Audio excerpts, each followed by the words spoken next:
भारत के महान वैज्ञानिक और पूर्व राष्ट्रपति एपीजे अब्दुल कलाम का जन्म 15 अक्टूबर 1931 को रामेश्वरम में हुआ था। उनका परिवार बहुत साधारण और गरीब था। उनके पिता एक नाव चलाने का काम करते थे और मां घर संभालती थीं। बचपन में उनके घर की आर्थिक स्थिति अच्छी नहीं थी, इसलिए छोटे से ही अब्दुल कलाम ने अपने परिवार की मदद करना शुरू कर दिया। वे स्कूल के बाद अखबार बांटते थे ताकि पढ़ाई का खर्च निकाल सकें। लेकिन उनकी एक बहुत बड़ी खासियत थी, सीखने की जबरदस्त इच्छा। उन्हें विज्ञान और उड़ने वाली चीजों में बहुत रुचि थी। वे अक्सर आसमान में उड़ते पक्षियों को देखकर सोचते थे कि इंसान भी एक दिन ऐसे उड़ सकेगा। स्कूल की पढ़ाई पूरी करने के बाद उन्होंने सेंट जोसेफ्स कॉलेज से भौतिक विज्ञान की पढ़ाई की। इसके बाद उन्होंने इंजीनियर बनने का फैसला किया और मद्रास इंस्टीट्यूट ऑफ टेक्नोलॉजी में एरोस्पेस इंजीनियरिंग की पढ़ाई की।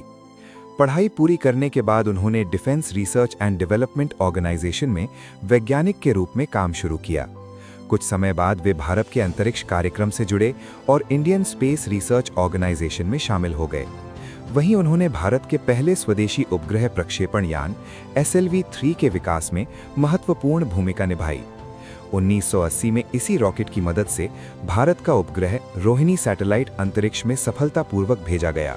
ये भारत के लिए एक ऐतिहासिक उपलब्धि थी। इसके बाद उन्होंने भारत के मिसाइल कार्यक्रम का नेतृत्व किया। उनकी अगुवाई में कई शक्तिशाली मिसाइलें बनाई गईं, जैसे अग्नि मिसाइल और पृथ्वी मिसाइल। इसी कारण उन्हें मिसाइल मैन ऑफ इंडिया कहा जाने लगा। 1998 में भारत ने पोखरण 2 न्यूक्लियर टेस्ट्स किए। इस ऐतिहासिक मिशन में भी अब्दुल कलाम की महत्वपूर्ण भूमिका थी।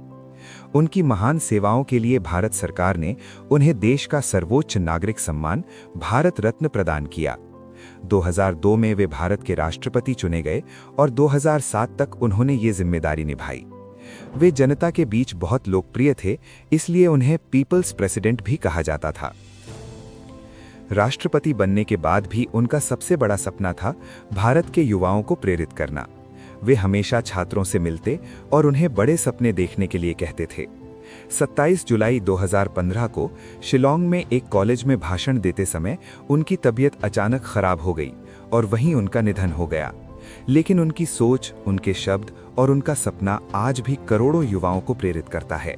वे हमेशा कहते थे, dream dream dream, dreams transformed into thoughts and thoughts result in action. और यही संदेश आज भी हमें याद दिलाता है कि अगर हमारे सपने बड़े हैं और मेहनत सच्ची है तो कोई भी मंजिल असंभव नहीं होती।